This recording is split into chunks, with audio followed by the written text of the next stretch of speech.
आजचा विषय आहे जीवनाचा पाया। आपण सर्वजण परमेश्वराकडून आलेलो आहोत आणि परमेश्वराकडे आपली वाटचाल आहे।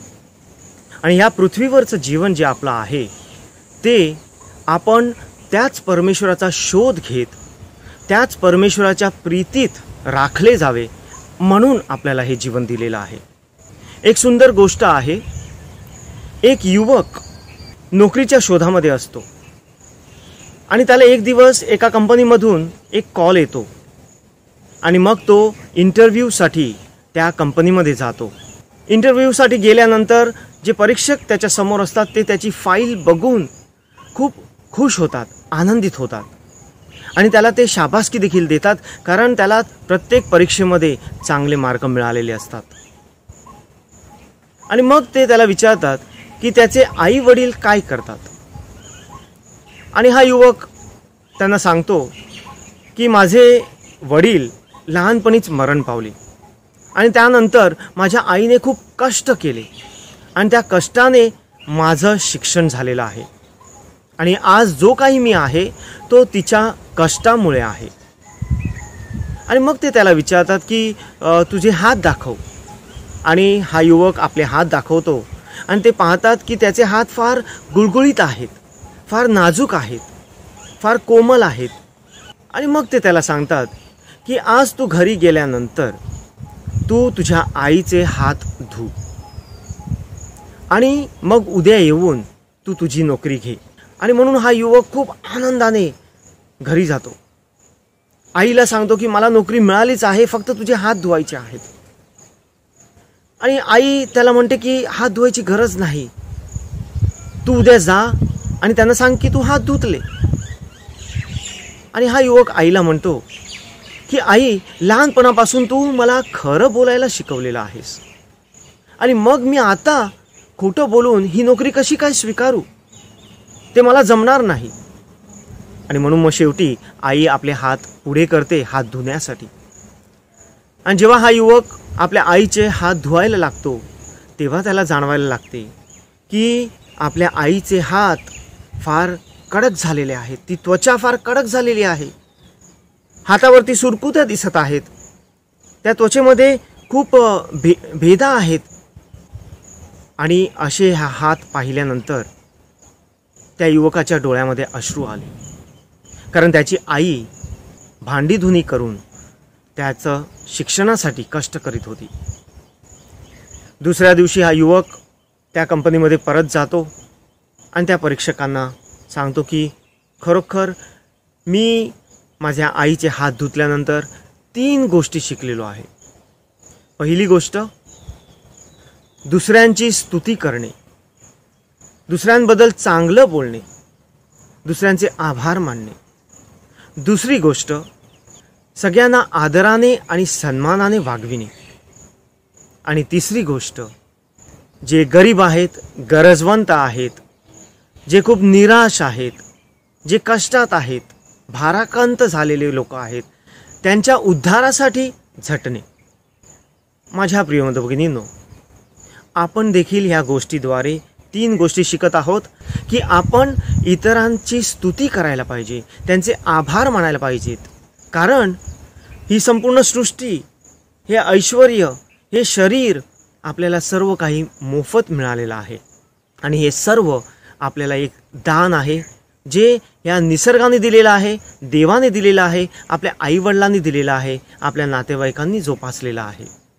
दुसरी गोष्ट आहे की आपण सगळ्यांचा आदर सन्मान करायला पाहिजे आणि समानतेने एकमेकांचा आदर करायला पाहिजे। मग आपलं कार्य वेगवेगळं असेल, आपण वेगवेगळ्या जातीचे असू, धर्माचे असू, वेगवेगळ्या भाषा बोलत असू, आपली संस्कृती वेगळी असेल, परंतु आपण एक मानव आहोत। आपण या सृष्टीचा घटक आहोत। ज्या परमेश्वराने आपल्याला निर्माण केलेला आहे त्याच परमेश्वराने या सृष्टीला निर्माण केलेलं आहे आणि म्हणून आपण समान आहोत। त्याच नात्याने आपण सगळ्यांचा आदर सन्मान करणे गरजेचं आहे। आणि तिसरी गोष्ट आहे की आपण जे गरजू आहेत, गरजवंत आहेत, त्यांच्या उद्धारासाठी कार्य करणे, सेवेचं कार्य करणे। कारण ह्या जगामध्ये असमानता असल्यामुळे आपण एकमेकांचा आदर सन्मान न केल्यामुळे, आपण सगळ्यांची स्तुती न केल्यामुळे किंवा आभार न मानल्यामुळे खूप तफावत आहे, भेदभाव आहेत. हे कार्य जे आपलं आहे ते सगळ्यांचा उद्धार करण्यासाठी असावं. ह्या 3 गोष्टी मिळवण्यासाठी आणि आपल्या जीवनाचा पाया खरोखर मजबूत करण्यासाठी आपल्याला 3 गोष्टींची गरज आहे. पहिलं आहे आपली सत्सक विवेक बुद्धी, जी परमेश्वराने अगदी आपल्या निर्मितीपासून आपल्याला दिलेली आहे. ह्या सत्सक विवेक बुद्धीचा जो आत्मा आहे की चांगलं आणि वाईट ह्याची पारख करण्यासाठी आणि चांगलं निवडून आपल्याला जीवन आपलं फुलविण्यासाठी जे आपल्याला जो आत्मा दिलेला आहे, त्या आत्म्याचा खरोखर योग्य तो उपयोग करावा आणि या सत्सक विवेक बुद्धीद्वारे आपण आपलं जीवन आणि इतरांचं जीवन फुलवावं. दुसरा जो गुण आहे तो म्हणजे आपलं आंतरिक स्वातंत्र्य. ही सत्सक विवेक बुद्धी आपण खरोखर योग्यतेने वापरण्यासाठी आपल्याला आंतरिक स्वातंत्र्य हवं आहे. जर आपला कोणीतरी छळ केलेला आहे म्हणून आपण त्यांचा छळ करायला पाहिजे किंवा दुसऱ्यांचा जे कमकुवत आहे त्यांचा छळ करायला पाहिजे, ते योग्य नाही. मग आपण खरोखर स्वतंत्र नाहीत.